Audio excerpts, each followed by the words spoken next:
আমাদের ছেলেরা আমাদের বাড়িতে এসে আরিয়া পথ দিয়ে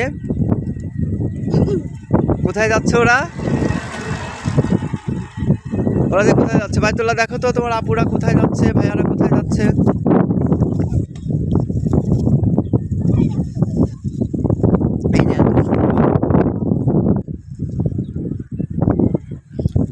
সূর্য এখন ডুবে যাচ্ছে, আর কিছু সময় আছে সূর্য ডোবার।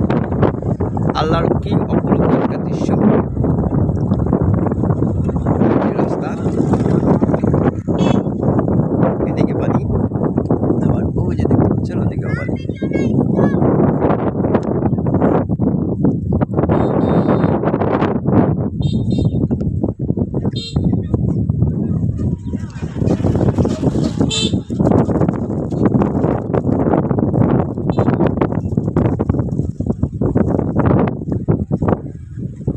দেখছেন কত সুন্দর। সবাইকে দাওয়াত থাকবে।